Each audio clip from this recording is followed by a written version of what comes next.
يا أيها الذين آمنوا إذا نودي للصلاة من يوم الجمعة فاسعوا إلى ذكر الله وذروا البيع ذلكم خير لكم إن كنتم تعلمون.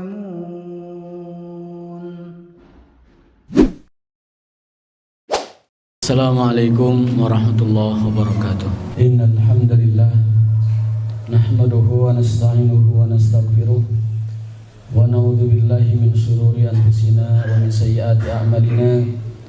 May yahdihillahu fala mudhillalah wa may yudlil fala hadiyalah. Asyhadu an la ilaha illallah wahdahu la syarikalah wa asyhadu anna sayyidana Muhammadan abduhu wa rasuluh alladzi la nabiyya ba'dah. Allahumma fassalli wa sallim ala hadha nabiyil karim wa ala alihi wa ashabihi ajma'in. Amma ba'du fa ya ibadallah usikum wa nafsi bitaqwallah faqad fazal muttaqun. Qala Allah ta'ala fi kitabihil karim a'udzu billahi minasyaitonir rajim. Ya ayyuhalladzina amanu taqullaha wal tanzur nafsum ma qaddamat lighad wattaqullaha innallaha khabirum bima ta'malun.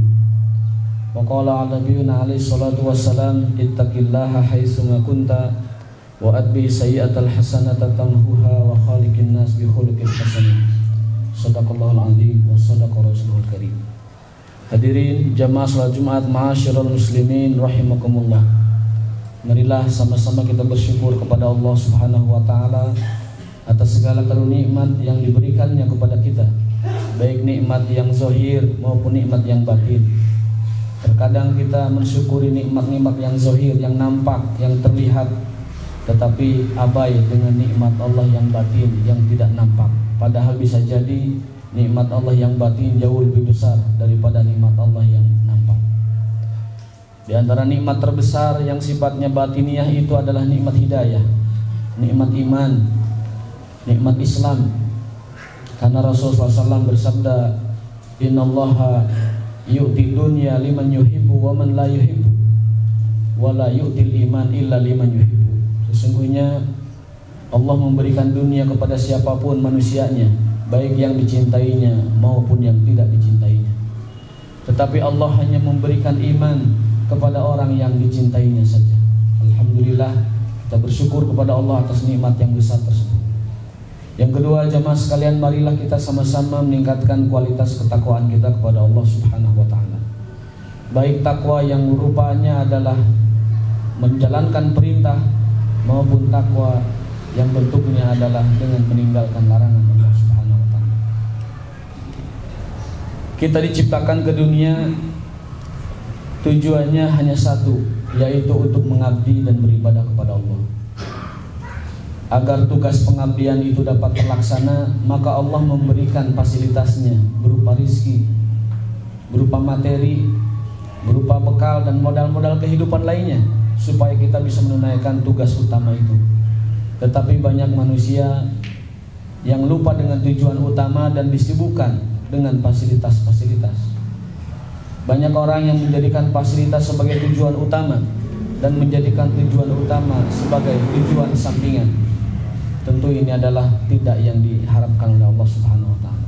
Ma'asyiral muslimin rahimakumullah.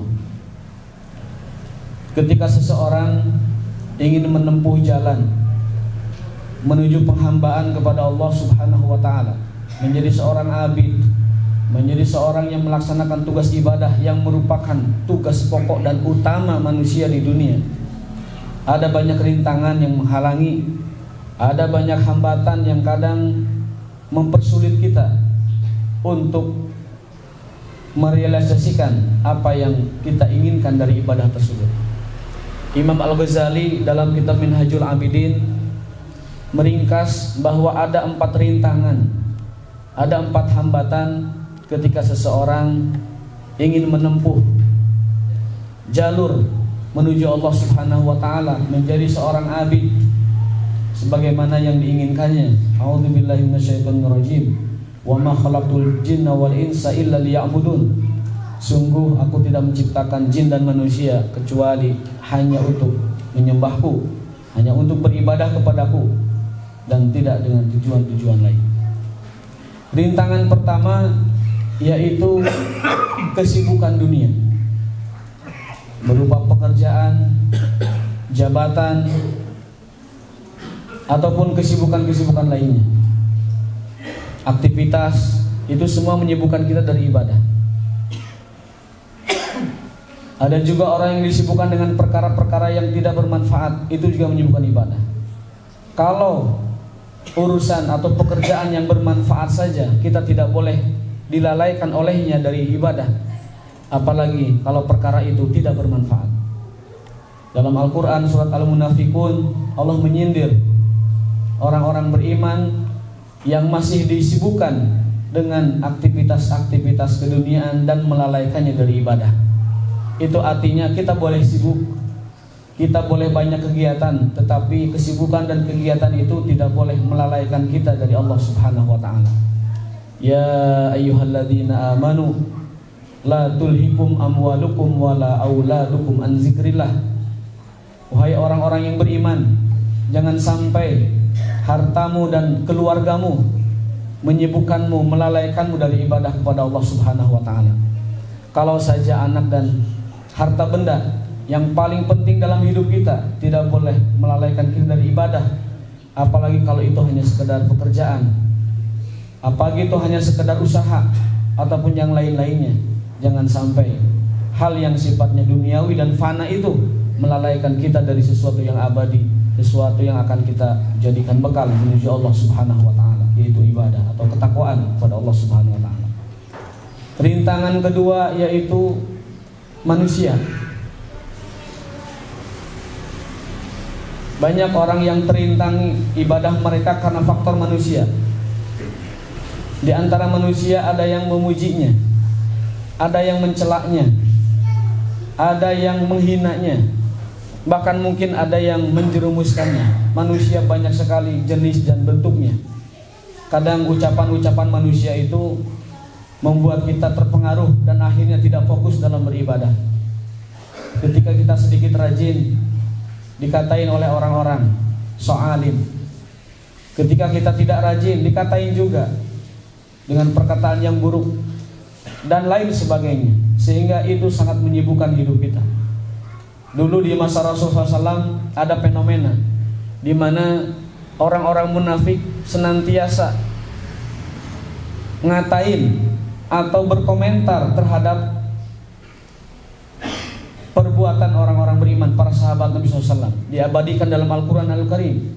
Ketika sahabat Nabi itu gemar bersedekah, orang munafik mengatakan, lihat orang-orang yang ria dengan sedekahnya. Dan ketika para sahabat tidak dapat bersedekah, orang munafik pun komentar, lihat mereka orang-orang yang pelit kepada Allah Subhanahu wa taala. Maka rintangan kedua ini adalah omongan manusia. Rintangan kedua ini adalah pergaulan kita sehari-hari, lingkungan kita sehari-hari. Ini dapat membuat kita terintangi atau terhalangi dari fokus dan khusyuk ibadah kepada Allah Subhanahu wa taala. Rintangan yang ketiga adalah bujukan syaitan atau godaan syaitan. Syaitan membisikkan kepada kita, menanamkan syubhat kepada kita, menanamkan keraguan, menanamkan banyak pertanyaan-pertanyaan dalam diri kita tentang hakikat keimanan, tentang zat Allah Subhanahu wa taala, tentang agama kita.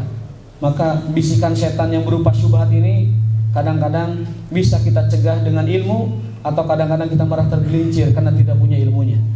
Bisa juga bisikan setan berupa hawa nafsu, mengajak, mendorong kita untuk melakukan maksiat, baik maksiat yang berupa meninggalkan kewajiban ibadah ataupun maksiat yang berupa melaksanakan atau melakukan pelanggaran yang dilarang oleh Allah Subhanahu wa taala.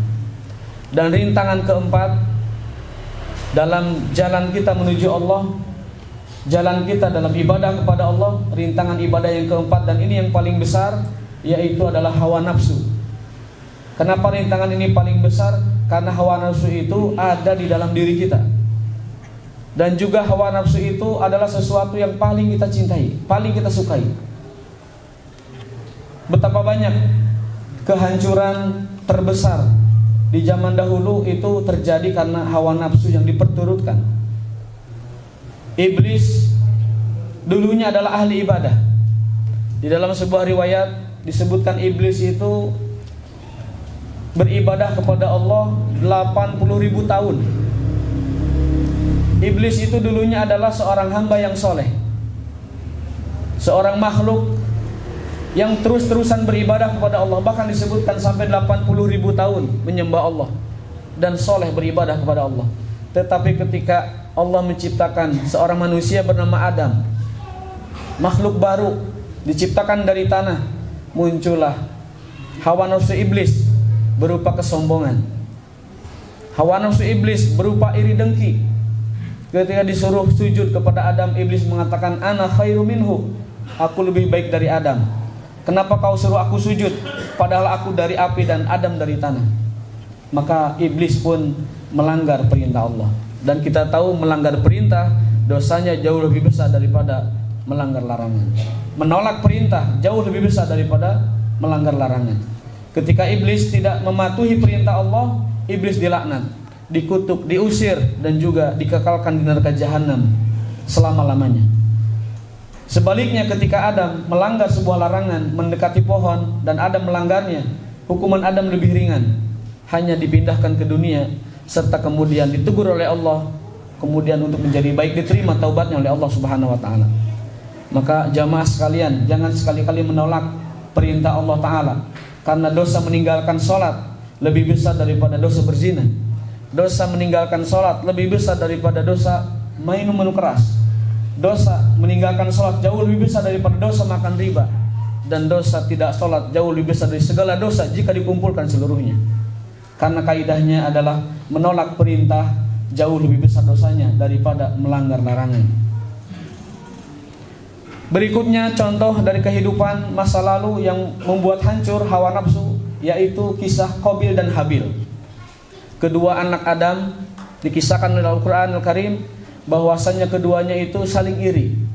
Ketika Allah menerima sedekah pengorbanan dari seorang Habil berupa hewan kurban yang baik, hewan kurban yang besar, tetapi Allah tidak menerima kurban persembahan dari Qabil saudaranya.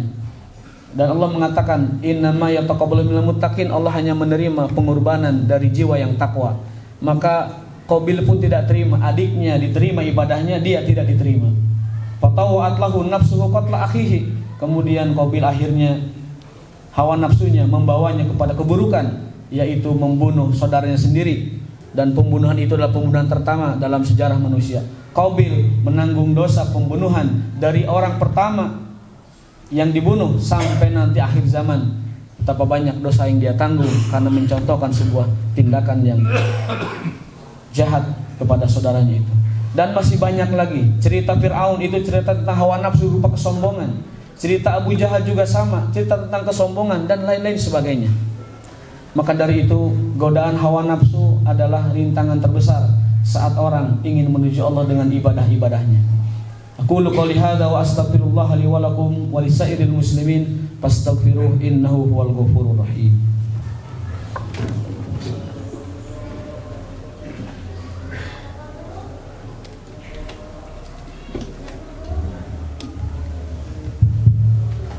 Alhamdulillahirabbil alamin wal aqibatu lil muttaqin wala udwana illa 'alal zalimin. Asyhadu an la ilaha illallah wahdahu la syarikalah wa asyhadu anna sayyidana Muhammadan abduhu wa rasuluhu alladzi la nabiyya ba'dah. Hadirin ma'asyiral muslimin rahimakumullah. Ada 3 cara untuk kita menundukkan dan mengendalikan hawa nafsu kita. Yang pertama adalah tutup jalur masuknya hawa nafsu tersebut. Jaga pandangan dari syahwat dan juga iri dengki. Jaga telinga, jaga perut dari masuknya harta haram dan makanan yang haram. Kemudian jaga hati, karena hati adalah raja dari seluruh anggota tubuh kita. Rasul bersabda, ada sebuah organ dalam diri kita, jika ia baik maka baiklah seluruh organ yang lain, dan jika ia buruk maka buruklah seluruhnya, dan itu adalah hati. Yang kedua adalah sibukkan, perberat diri kita dengan banyak ibadah. Ketika kita sibuk dengan ibadah, memberatkan diri dengan ibadah, maka celah hawa nafsu itu tidak ada jalan masuk ke dalam diri kita. Dan yang terakhir ini yang paling penting, senantiasa meminta, memohon pertolongan kepada Allah agar kita dibimbing, dijaga, diberikan taufik, diberikan petunjuk, kemudahan untuk senantiasa bertakwa kepada Allah Subhanahu wa taala. Ma'asyiral muslimin rahimakumullah, kita sudahi khutbah ini dengan sebuah kesimpulan bahwasannya kadang manusia dapat menjaga bisikan setan, dapat menjaga godaan duniawi, dapat menjaga keburukan dari lingkungannya, tetapi tidak banyak orang atau hanya sedikit orang yang dapat menahan dirinya dari ajakan hawa nafsunya. Rasul bersabda, tidak sempurna iman seseorang hingga hawa nafsunya tunduk kepada ajaran-ajaran yang aku bawa. A'udzubillahi minasyaitonirrajim. Bismillahirrahmanirrahim. Innallaha wa malaikatahu yusholluna 'alan nabi ya ayyuhalladzina amanu shollu 'alaihi wa sallimu taslima. Allahumma shalli wa sallim wa barik 'alaihi. Allahumma ighfirlil muslimina wal muslimat wal mu'minina wal mu'minat al-ahya minhum wal amwat innaka sami'un qaribun mujibud da'awat wa ya qadiyal hajat. Rabbana zalamna anfusana wa lam taghfir lana wa tarhamna lanakunanna minal khasirin. Rabbana atina fid dunya hasanah wa fil akhirati hasanah wa qina adzabannar. Subhana rabbika rabbil izzati amma yasifun wa salamun alal mursalin walhamdulillahi rabbil alamin. Ibadallah, innahu ya'muru bil 'adli wal ihsan wa ita'i dzil qurba wa yanha 'anil fahsya'i wal munkari wal baghi ya'izukum la'allakum tadhakkarun.